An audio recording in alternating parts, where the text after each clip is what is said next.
Hello बच्चों, पिछली video में हमने कक्षा 12 के हिंदी काव्य से जयशंकर प्रसाद जी के श्रद्धा मनु के कुछ काव्यांश पढ़े और आज हम आगे के काव्यांशों को पढ़ेंगे। तो आइए समय व्यर्थ किए बिना वीडियो करते हैं शुरू।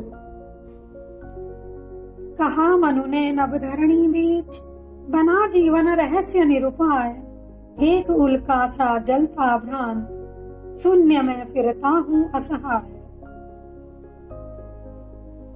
इस पद में श्रद्धा मनु से उनका परिचय पूछ चुकी हैं पहले, तो इस पद में मनु उसे अपनी दयनीय और दीनहीन स्थिति का परिचय देते हुए कहते हैं, नभधरणी बीच।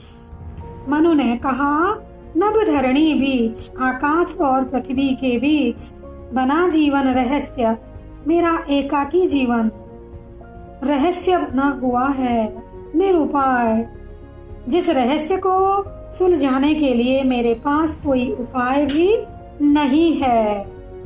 एक उल्का सा जलता भ्रांत, शून्य में फिरता असहाय।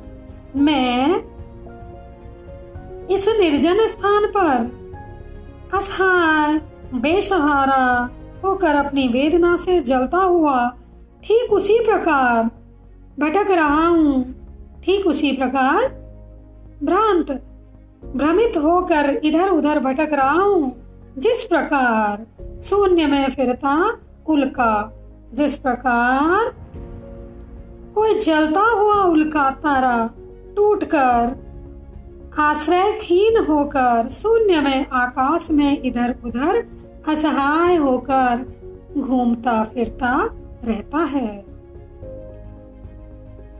मनु ने अपना परिचय श्रद्धा को देते हुए कहा कि पृथ्वी और आकाश के बीच मैं इस नीरव स्थान पर, मेरा एकाकी जीवन ऐसा पहेली बना हुआ है, उसे सुलझाने के लिए मेरे पास किसी प्रकार का कोई उपाय नहीं है। मैं इस निर्जन स्थान में असहाय हूँ, बेसहारा हूँ और बेसहारा होकर अपनी वेदना से जलता हुआ ठीक उसी प्रकार यहाँ वहाँ भटक रहा हूँ, जिस प्रकार कोई उल्का, कोई तारा आसमान से टूटकर जलता हुआ यहाँ वहाँ भटकता रहता है। कौन हो तुम बसंत के दूत, बिरस पतझड़ में अति सुकुमार, घन तिमिर में चपला की रेख, तपन में शीतल मंद बयार। अब मनु ने श्रद्धा को अपना संक्षिप्त परिचय दिया और फिर उसके विषय में जानने के लिए पूछते हैं, कौन हो तुम बसंत के दूत, बिरस पतझड़ में अति सुकुमार। हे सुकुमार अंगों वाली, तुम कौन हो? हे सुकुमार अंगों वाली, तुम कौन हो? मेरे विरस पतझड़, मेरे नीरस पतझड़ युक्त जीवन में, मेरे इस निर्जन स्थान पर, इस अभाव युक्त निराशापूर्ण जीवन में तुम कौन हो बसंत के दूत? तुम यह आशा का दीप जलाने वाली, आशा की किरण जगाने वाली बसंत की दूत के समान तुम कौन हो? जिस प्रकार पतझड़ के समय कोयल अपने मीठे स्वर से बसंत के आगमन की सूचना देती है, इस प्रकार पतझड़ के समय बसंत के आने की सूचना कोयल अपने वाणी से देती है, मधुर आवाज में बोल कर देती है, उसी प्रकार तुम भी मेरे अभावग्रस्त निराशापूर्ण जीवन में आशा की किरण बनकर आई हो। घन तिमिर में चपला की रेख, तपन में शीतल मंद बयार। कवि जयशंकर प्रसाद जी कहते हैं, मनु श्रद्धा से कहते हैं कि तुम तिमिर में चपला की रेख, तुम मेरे निराशपूर्ण उदासीन अंधकारमय जीवन में चपला की रेख, विद्युत की कांति के समान हो उम्मीद के समान हो और साथ ही तुम मेरे तपन में शीतल मंद बयार। तुम मेरे दुखों, कष्टों और व्यथाओं से तप्त जीवन में मंद बयार। मंद बयार, बयार का अर्थ है हवा, धीरे धीरे चलने वाली शीतल हवा के समान सुखद हो। कवि जयशंकर प्रसाद जी अपना परिचय देने के बाद श्रद्धा से पूछते हैं कि हे सुकुमार अंगों वाली, तुम कौन हो? अचानक इस निर्जन स्थान पर आकर तुमने मेरे इस निराशपूर्ण अभावग्रस्त जीवन को आशा का संदेश ठीक उसी प्रकार दिया है जिस प्रकार से पतझड़ के समय कोयल अपने मीठे स्वर में बसंत के आगमन की सूचना देती है।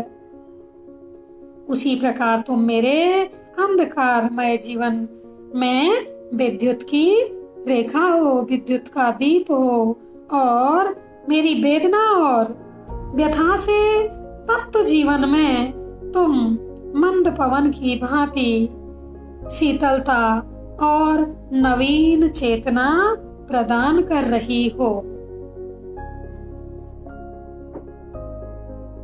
लगा कहने आगंतुक व्यक्ति, मिटाता उत्कंठा सविशेष, दे रहा हो कोकिल सानंद, सुमन को ज्यों मधुमय संदेश।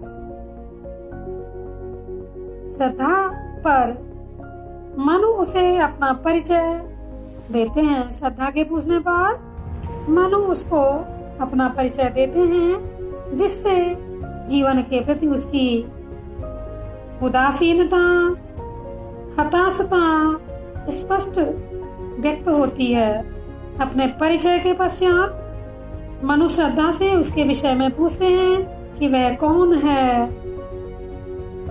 इस पर मनु के पूछने पर श्रद्धा लगा कहने आगंतुक व्यक्ति जो अभी अभी आया था, अभी अभी श्रद्धा वहां पर आई थी, तो अभी अभी आने वाली श्रद्धा मिटाता उत्कंठा सविशेष, जो मनु के हृदय में श्रद्धा के बारे में जानने की उत्कंठा थी, उसको मिटाती हुई अपनी कोमल वाणी में बोली। मनु ने इस ऊपर वाले काव्यांश में श्रद्धा के विषय में जानने के लिए पूछा है कि तुम बसंत के दूत के समान बोलने वाली कौन हो। तो कहते हैं कवि, जो आगंतुक व्यक्ति थी, श्रद्धा थी, वह मनु की उत्कंठा को मिटाने के लिए बड़ी ही कोमल वाणी में बोलती है। दे रहा हो कोकिल सानंद, सुमन को ज्यों मधुमय संदेश। श्रद्धा इतनी मीठी वाणी में बोली, अपने विषय में कहने लगी। जब श्रद्धा बड़ी ही मीठी वाणी में बोल रही थी, तो श्रद्धा का बोलना मनु को ऐसा प्रतीत हो रहा था मानो कोकिल सानंद, कोई कोयल सानंद आनंद में भरकर आनंद सहित सुमन को ज्यों मधुमय संदेश, मानो फूलों को बसंत का आने का संदेश दे रही हो। भरा था मन में नव उत्साह, सीख लूं ललित कला का ज्ञान, इधर रह गंधर्वों के देश, पिता की हूँ प्यारी संतान। कवि जयशंकर प्रसाद जी के शब्दों में श्रद्धा कहती है, भरा था मन में नव उत्साह, नवीन, मेरे नवीन मन में, मेरे युवा मन में नया उत्साह भरा हुआ था। मनु से अपना परिचय दे रही है श्रद्धा, कह रही है मेरे युवा मन में नया उत्साह भरा हुआ था, या मेरा युवा मन नवीन उत्साह से परिपूर्ण था। सीख लूं ललित कला का ज्ञान, और मेरे मन में ये जिज्ञासा उत्पन्न हुई कि मैं ललित कलाओं का ज्ञान सीख लूं। ललित कलाओं के अंतर्गत नृत्य, गायन, वादन, ये कलाएं आती हैं। तो श्रद्धा ये कह रही है कि मेरा युवा मन ये जिज्ञासा जागृत हुई मेरे युवा मन में कि मैं ललित कलाओं का ज्ञान सीख लूं और इधर रह गंधर्वों के देश, मैं यहाँ इधर गंधर्वों के देश में रह रही हूँ तथा अपने पिताजी की मैं प्यारी संतान हूँ। दृष्टि जब जाती हिमगिरी ओर, प्रश्न करता मन अधिक अधीर, धरा की यह सिकुड़न भयभीत, आह कैसी है क्या है पीड़।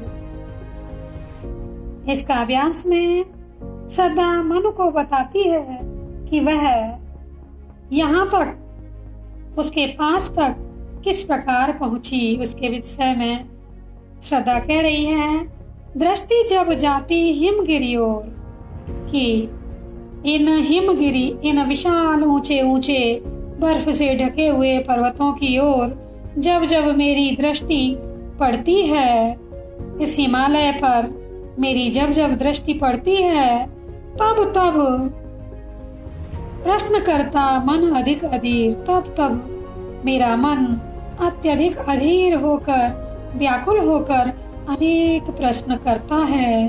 अनेकों प्रश्न मेरे मन में उठते हैं। धरा की यह सिकुड़न भयभीत, और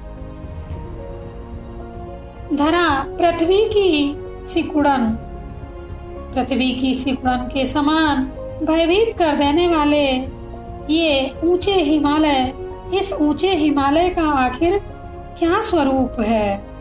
धरा की सिकुड़न के समान भयभीत कर देने वाले इन ऊंचे ऊंचे हिमालयों की आखिर स्वरूप क्या है, वास्तविकता क्या है, आह कैसी है क्या है पीर, और इसकी क्या वेदना है, क्या इसके कष्ट हैं। इसके विषय में जानने के लिए मैं बेचैन हो उठी। इस हिमालय पर निवास करने वाले लोगों की पीड़ा, दुख दर्द क्या है, इस प्रकार के अनेक प्रश्न मेरे मन में उठ रहे थे। इन प्रश्नों के उत्तरों को जानने के लिए मैं निकल पड़ी। बड़ा मन और चले ये पैर, सैल मालाओं का श्रृंगार, आंख की भूख मिटी यह देख, आह कितना सुंदर संभार। श्रद्धा मनुष्य कहती है कि जब उत्तुंग हिमालयों को देखकर, हिमालय की पहाड़ियों को देखकर मेरे मन में जो अनेक प्रश्न उठ रहे थे, उन प्रश्नों के उत्तर जानने के लिए मेरा मन बेचैन हो उठा, व्याकुल हो उठा, और उन प्रश्नों के उत्तरों को जानने के लिए मेरे पैर चले, मेरे पैर हिमालय क्षेत्र की ओर बढ़ गए। अर्थात मेरे मन में यह विचार आया कि इस हिमालय क्षेत्र में घूमकर मैं अपने मन में उठने वाले प्रश्नों का समाधान कर लूं, अपने मन के प्रश्नों के उत्तरों को जान लूं। जब मैं इस हिमालय क्षेत्र में घूमी तो मैंने इन सैल मालाओं का श्रृंगार देखा, इन सुंदर पर्वतों के रूप को, सौंदर्य को देखा, और इन पर्वतों के सौंदर्य को देखकर आंख की भूख मिटी। अर्थात मेरी सारी उत्कंठा शांत हो गई, सारी जिज्ञासा शांत हो गई, और मेरे मुंह से निकला, आह कितना सुंदर संवाद, वाह ये पर्वत श्रृंखलाएं, ये पर्वतमालाएं कितनी सुंदर और संभार, धन धान्य संपत्ति से परिपूर्ण हैं। ये पर्वतमालाएं कितनी सुंदर और अनेक संपत्तियों से परिपूर्ण हैं। यहाँ देखा कुछ बलि का अन्न, भूत हित रत किसका यह दान, इधर कोई है अभी सजीव, हुआ ऐसा मन में अनुमान। श्रद्धा कहती है, जब मैं उस हिमालय क्षेत्र में घूम रही थी, कभी कभी मुझे निराशा और हताश मुझे महसूस होने लगती, लेकिन तभी मैंने देखा कुछ बलि का अन्न। संसार के प्राणियों ने कुछ अपने भोजन में से बलि का अन्न। बच्चों, आप लोगों ने देखा होगा, हमारे घरों में अभी भी, हमारे भारतीय संस्कृति में, जब हम भोजन करने के लिए बैठते हैं तो अपने आहार में से, अपने भोजन में से एक एक छोटा छोटा अंश लेकर के उसे निकाल कर अपने भोजन की थाली में अलग से या नीचे कहीं रख देते हैं और भोजन करने के बाद उस भोजन को बाहर कहीं ऐसे जगह पर डालते हैं जहाँ कीट पतंगा चिड़िया कोई भी उसे खा सके। ऐसी हमारी संस्कृति है कि हम खा रहे हैं, कोई भूखा ना रहे, संसार के सभी प्राणियों का भरण पोषण हो सके। तो उसी भोजन को देखकर श्रद्धा कह रही है, जो बलि का अन्न कहते हैं उसको, जो थाली में से निकाला जाता है उसको बलि का अन्न कहा जाता है। तो श्रद्धा कह रही है, मैंने यहाँ देखा कुछ बलि का अन्न, कुछ सांसारिक प्राणियों द्वारा अपनी थाली से बलि के लिए, संसार के अन्य प्राणियों के हित के लिए जो निकाला हुआ दान था उसको मैंने देखा। भूत हित रत किसका दान। तो मैंने ये सोचा कि ये लोगों के हित के लिए किस व्यक्ति के द्वारा ये दान दिया गया होगा जो यहाँ बिखर रहा है।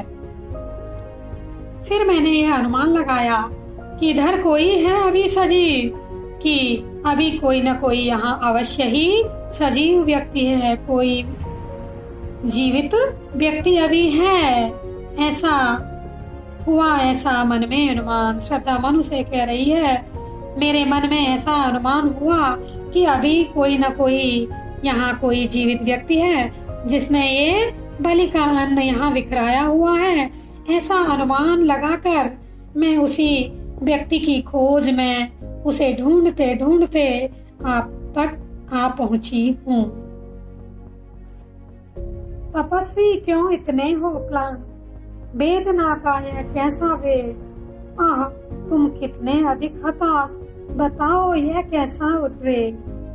श्रद्धा मनु से पूछती है, हे तपस्वी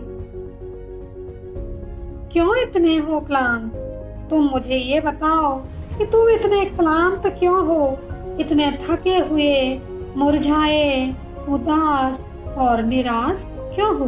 तुम मुझे ये बताओ, वेदना का यह कैसा वेग, तुम्हारे हृदय में वेदना का, दर्द का, पीड़ा का ये कैसा वेग है जो तुम्हारी मुख आकृति से, मुख मुद्रा से मुझे दिखाई दे रहा है। तपस्वी तुम्हारे हृदय में वेदना का ये कैसा वेग है, किस प्रकार का वेग है, पूछ रही है श्रद्धा मनु से। आह तुम कितने अधिक हताश, अरे तुम इतने अधिक हताश क्यों हो, इतने जिंदगी से इतने निराश क्यों हो, बताओ यह कैसा उद्वेग। हे तपस्वी तुम मुझे बताओ, तुम्हारे मन में ये किस प्रकार का उद्वेग छाया हुआ है, किस प्रकार का दुख छाया हुआ है, किस प्रकार के दुख से तुम इतने पीड़ित हो। प्रश्नों की दृष्टि से अनेक प्रश्न इन काव्यांशों में बन सकते हैं। इसके लिए घबराने की कोई आवश्यकता नहीं, हमें पूरे काव्यांशों का अर्थ समझ में आना चाहिए।